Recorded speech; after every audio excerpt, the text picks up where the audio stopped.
A'udzubillahi minasyaitonirrajim. Bismillahirrahmanirrahim. Assalamualaikum warahmatullahi wabarakatuh. Alhamdulillah nahmaduhu wa nasta'inuhu wa nastaghfiruh wa na'udzubillahi min syururi anfusina wa min sayyiati a'malina.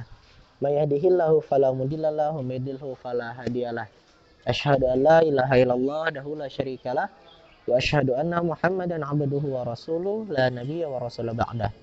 Puji syukur kehadirat Allah Subhanahu wa taala di mana karena rahmat Allah Subhanahu wa taala kita masih diberikan nikmat kesehatan, kita masih diberikan nikmat kesempatan untuk menuntut ilmu, untuk belajar, terutama belajar untuk menjadi orang yang lebih baik daripada hari kemarin.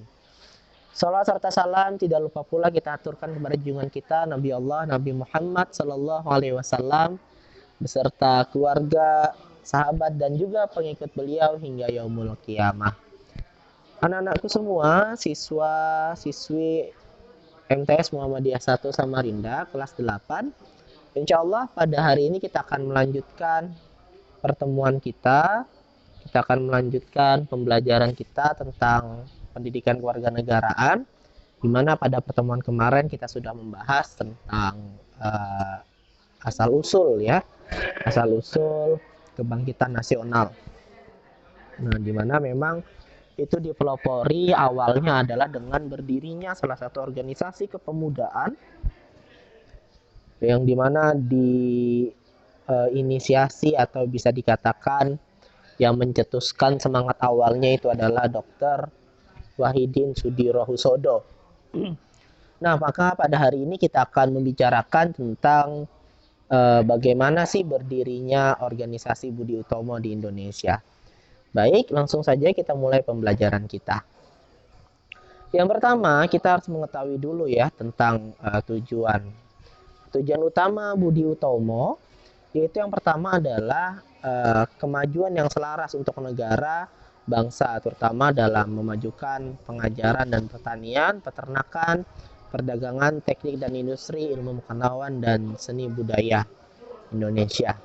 Nah, jadi memang pada awalnya Budi Utomo ini didirikan adalah untuk memajukan bangsa Indonesia itu sendiri, terutama rakyat-rakyat kecil ke bawah, rakyat menengah ke bawah.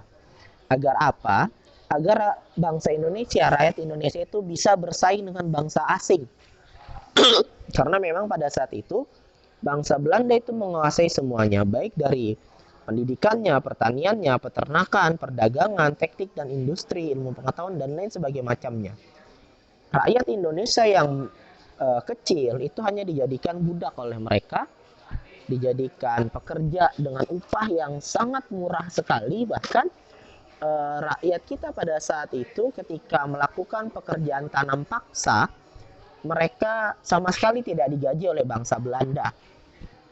Inilah yang kemudian menjadi hal-hal yang akhirnya coba untuk dimajukan ya rakyat Indonesia, pemikirannya jangan lagi mau jadi budak oleh bangsa Belanda, harus maju, harus berpikiran maju.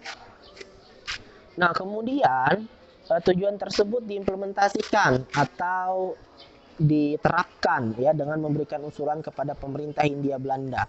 Karena memang kondisinya pada saat itu bangsa Indonesia itu sedang dijajah oleh Belanda. Yang pertama adalah rekomendasi mereka ya, usulan mereka itu meninggikan tingkat pengajaran di sekolah guru, baik guru bumi putra maupun sekolah priai.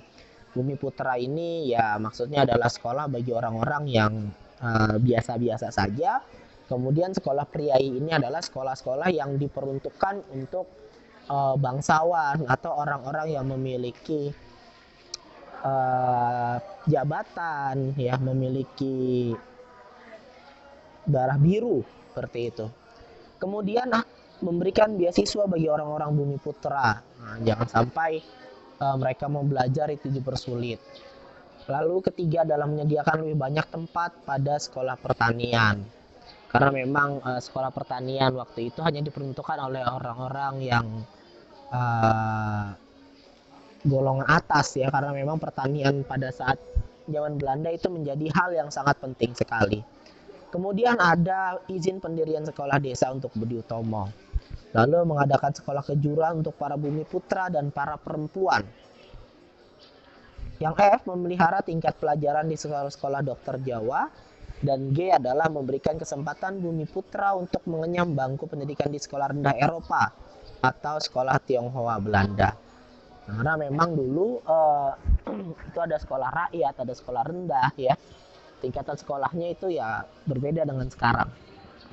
Dan memang pada zaman dulu sekali lagi pendidikan itu hanya diperuntukkan kepada orang-orang yang memiliki darah biru atau keturunan bangsawan, atau orang-orang yang orang tuanya itu berada di pemerintahan-pemerintahan, di sektor-sektor pemerintahan seperti kepala desa, kepala dusun, kepala kampung. Nah, orang-orang yang seperti itu saja. Bahkan zaman dulu ketika misalnya ada anak petani yang ketahuan membaca buku oleh Belanda, itu mereka dibunuh, ditembak. Nah, inilah yang akhirnya membuat orang-orang pada saat itu yang ada di Budi Utomo untuk menentang ini. Nah, maka ketika hari ini ya, anak-anak semua bisa belajar dengan mudah, menikmati pendidikan dengan mudah, harusnya semangat belajarnya kita, semangat belajarnya kalian itu harus lebih luar biasa daripada orang-orang zaman dulu. Kalau semisal orang-orang zaman dulu mau belajar aja sulit, mau mendapatkan pendidikan aja susah, bahkan harus berkorban nyawa, tetapi pada hari ini semua itu dimudahkan. Nah, maka anak-anak MTS Muhammadiyah 1 harus memiliki semangat belajar yang tinggi, ya. Semangat belajar yang bagus, agar bisa menjadi orang yang mengelola bangsanya sendiri. Ya, jangan sampai kemudian bangsa kita dijajah lagi oleh asing. Nah, siapa kemudian yang menjadi pengganti para pemimpin-pemimpin yang ada di sana? Ya tentu itu adalah kalian semua. Maka kalau kalian memiliki cita-cita yang tinggi, cita-cita yang baik, ya, maka kalian pun juga usahanya harus sesuai. Jangan sampai kalian memiliki cita-cita yang tinggi, cita-cita yang baik, tetapi usaha kalian tidak sesuai, belajar kalian tidak sesuai. Nah, memang yang menjadi masalah utama pada saat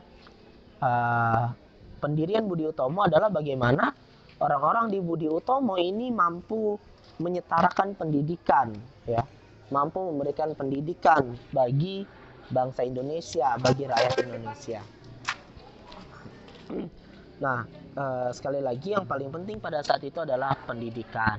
Karena kalau misalnya bangsa itu tidak terdidik, rakyat tidak terdidik, maka mereka akan terus-terusan menjadi budak.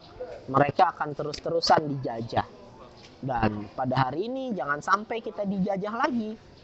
Nah, tugas kita semualah ya untuk belajar menjadi orang yang lebih baik lagi, menambah ilmu kita agar kita tidak mudah dibodohi, agar kita tidak mudah dijajah. Mungkin demikian materi yang bisa Bapak berikan ya. Semangat belajarnya, tetap jaga kesehatan, tetap jaga protokol kesehatannya, jangan keluar rumah kalau tidak penting. Dan saat ini Bapak sedang berada di Sulawesi Barat, tepatnya di Kabupaten Mamuju ya, yang terjadi gempa kemarin. Bapak di sini bertugas sebagai tim relawan. Maka Bapak minta keikhlasan doa dari anak-anak Bapak semua agar teman-teman relawan yang ada di sini, yang membantu korban-korban di sini, senantiasa dilindungi oleh Allah Subhanahu wa taala, diselamatkan oleh Allah Subhanahu wa taala, dan bisa pulang dalam keadaan baik-baik saja, dan kita bisa kembali bertemu di MTS Muhammadiyah 1 Samarinda. Syukran, fasabiqul khairat, nasrun minallahi wa fatun qarib. Wa basyiril mu'minin. Nun wal qalam yauma yasturun. Assalamualaikum warahmatullahi wabarakatuh.